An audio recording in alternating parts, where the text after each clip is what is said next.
What's up YouTube, ODST General back again with some Far Isle news. Now this video has taken me longer to get out than I would have cared for, but obviously with Christmas and New Year's and everything, I've been pretty busy, and I do apologize for that, guys, but hopefully you guys are excited if you haven't seen this already. So let's go ahead and jump into it.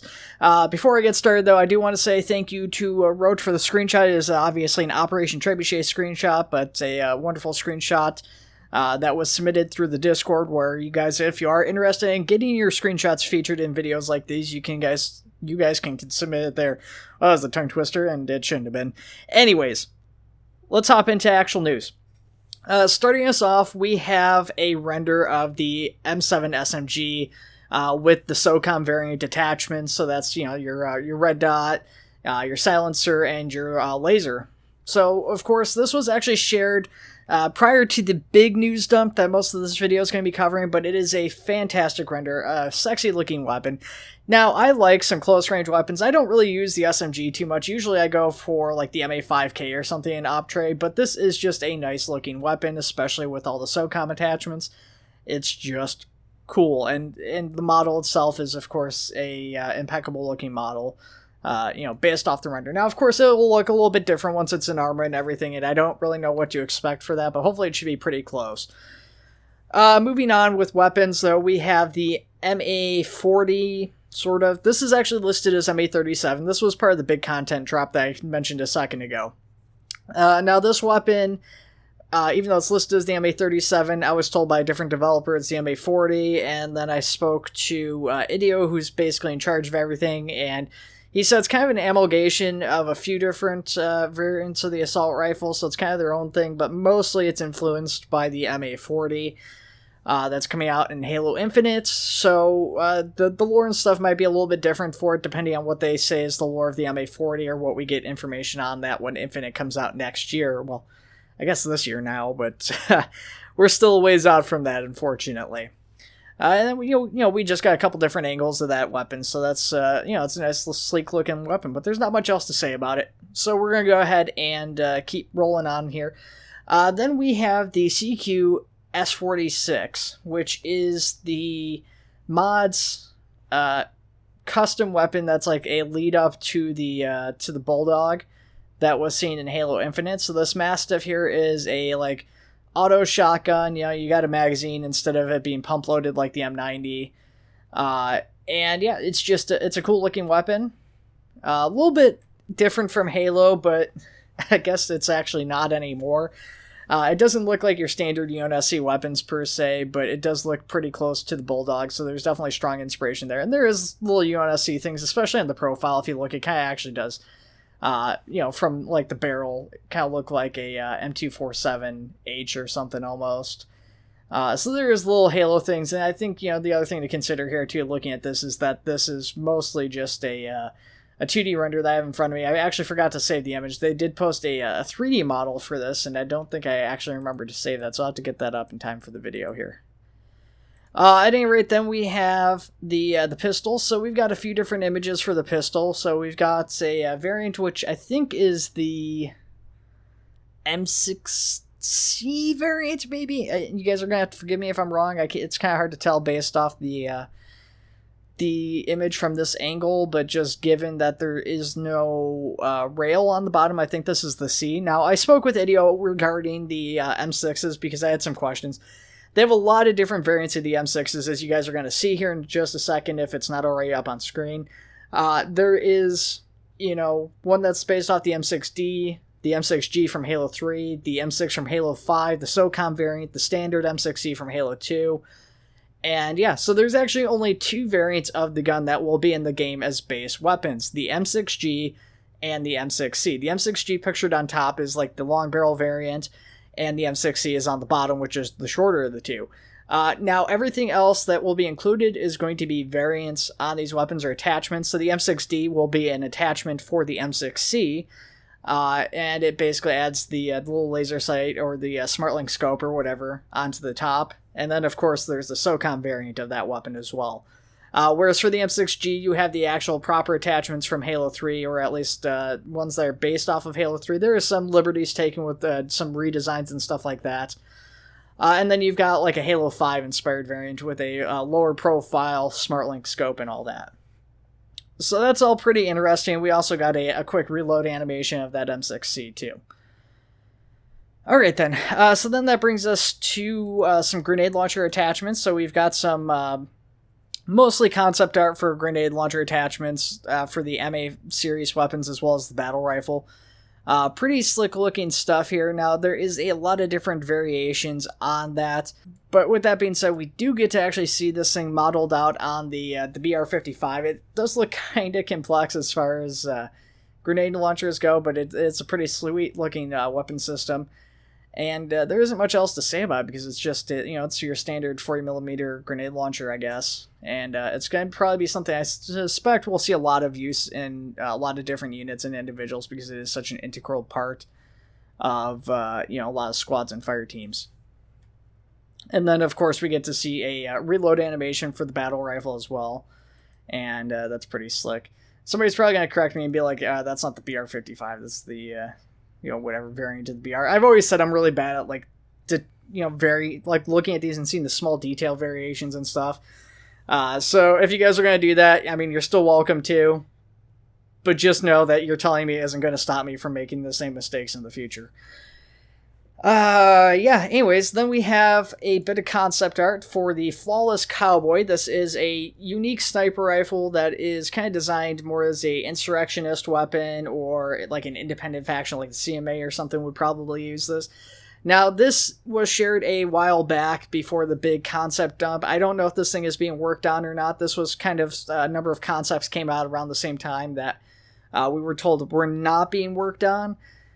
These were just some fun concepts Nico had done just as, something that he would be interested in seeing himself, but the devs had, at least in some cases, no plans to proceed on some of those.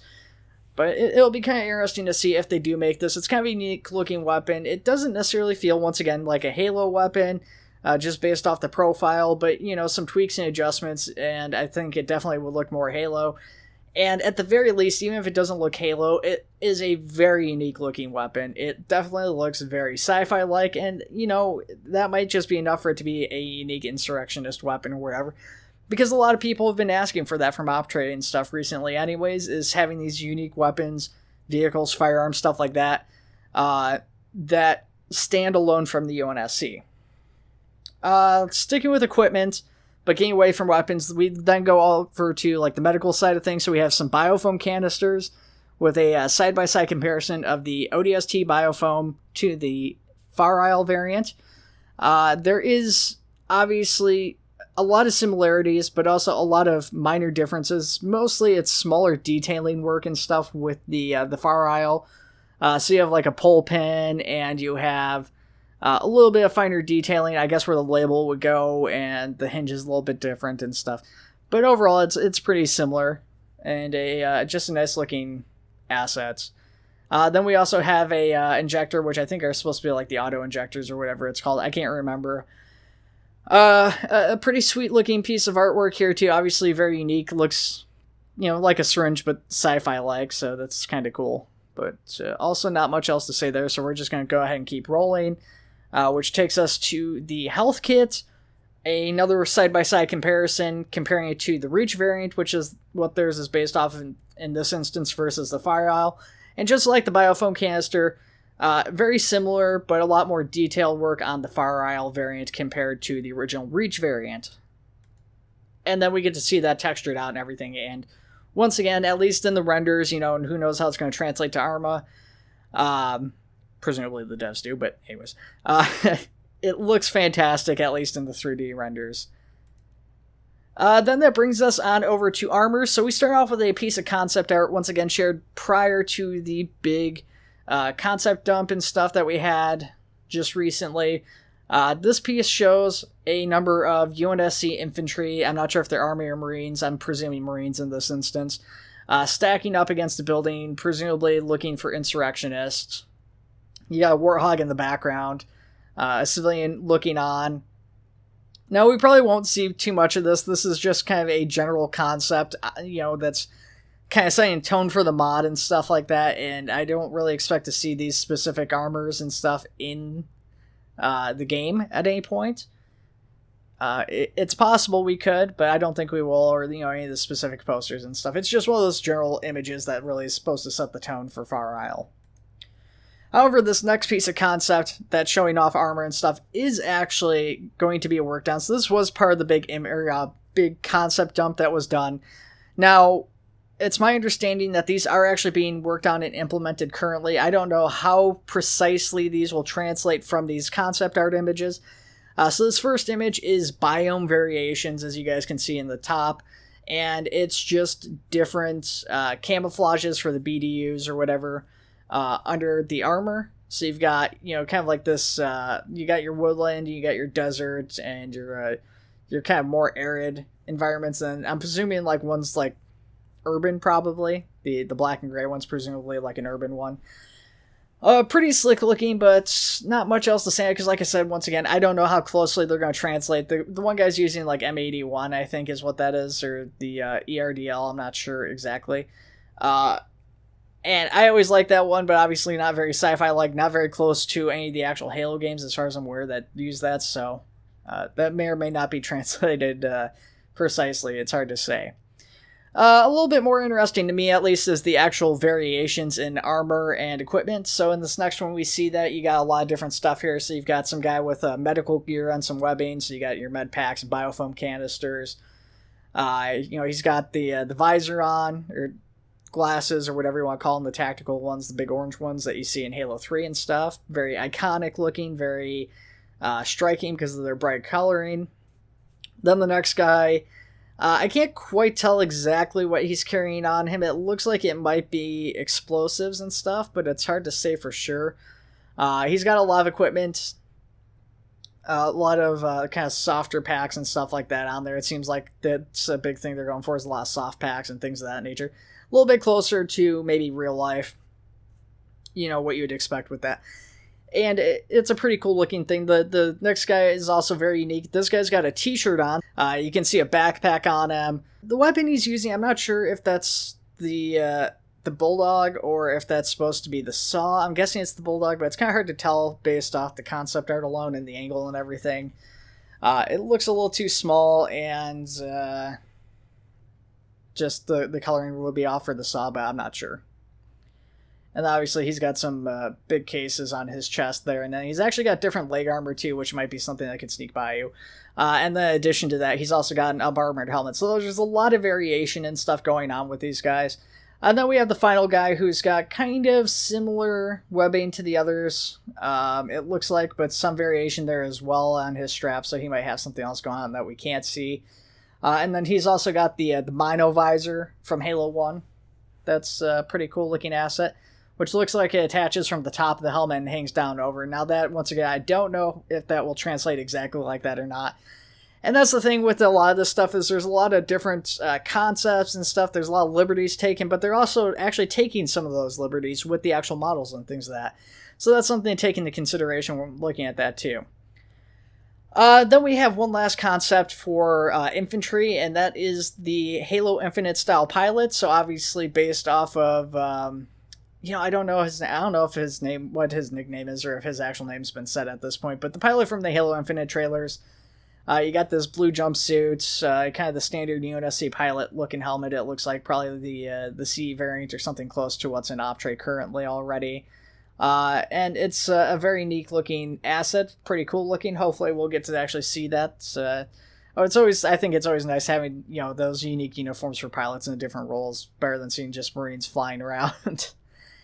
Then we've got some more concept art. This case, we're shifting over to a structure, and this is a launch and recovery facility for orbital vehicles and, extra orbital vehicles and stuff like that. Now, this, I was told, might not make it in. They haven't started working on this, but they do like the facility, and they like the concept behind it. So hopefully we'll see something, if not this, something akin to this would be pretty neat. Definitely a very unique asset to have. So that would be kind of cool to see either implemented directly into a map or something that as a, mission maker or map editor you would have access to.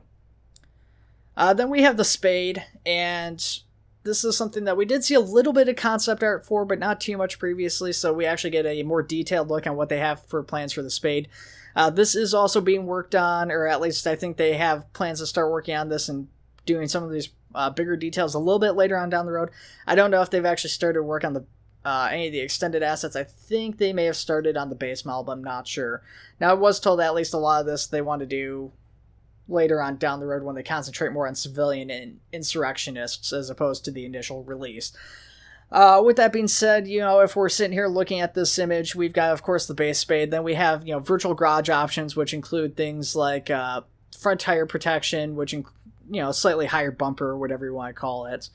Windscreen, emergency beacons, extended roll bar, doors, and, just a number of different things like that. Then there's an anti-air variant that uses a Spanker rocket launcher, so that's kind of neat. It actually, looks a little bit more, I don't want to say ramshackle, but compared to the UNSC's anti-air, it does look a little bit more ramshackle, taking just like the Spanker rocket launcher and mounting it into the back of a vehicle. But it does look really awesome. I definitely dig the look of it. Then we have a grenade launcher variant of it, and then last but not least, the remote-controlled variant, which was teased previously, and it looks like they may actually be choosing to go forward with that particular concept. It seems like it was probably pretty well received. I know I really liked it, but it seemed like a lot of other people were into the remote control variants. And, it could just be a fun asset, especially as an insurrectionist group or, somebody who's a Zeusing as an insurrectionist. Just plopping some C12 or C4 or whatever onto that thing and then driving it into a column of your guys or, a platoon of your guys sitting there on patrol could be pretty hilarious, pretty fun, and just make for some unique gameplay. Then we get to see the interior of the Scorpion as they have it concepted out. Now, this is a very striking concept. This almost looks like it's a 3D model that was rendered out. I really dig this interior for the Scorpion. I wasn't really a big fan of Optre's Scorpion interior, so hopefully we get something like this. It looks like it would still be very low compared to the windows and stuff, so you're still not going to be looking directly out the windows. You'll still have to rely on screens and things of that nature. But a much more detailed interior, for sure, and you'd actually get to see the other people in there. So it looks like you actually get to see the driver in front of you, and then I'm guessing the other person's the turret gunner in the back and everything. And yeah, just a slick-looking interior. Then that brings us to the final bit that we have to look at here, which is the Pelican. Of course, a staple of Halo and a centerpiece for most ops is the Pelican, as it's a very important troop transport. It's pretty heavily armored, it can carry a lot of people, and it can typically get to where you're going pretty fast. So, of course, a lot of groups and people use Pelicans.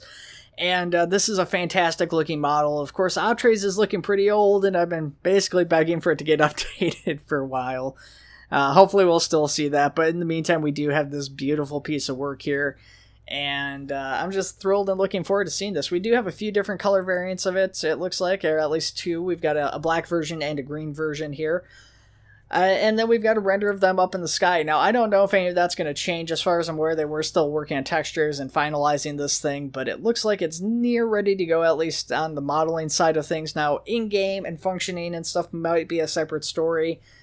But, as far as the model goes, yeah, just fantastic. I love it.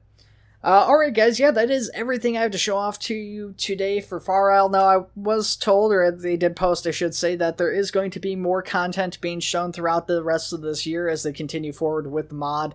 I don't know if they have a planned release for sometime this year, if that's still the case, or if things have changed. But I guess as we get more and more content releasing, actual 3D models and things of that nature, we're going to get a much better idea of when we can expect this mod and what we can expect from this mod in comparison to, say, Optre. Alright guys, thank you for watching. Take it easy as always, and I'll see you in the next one.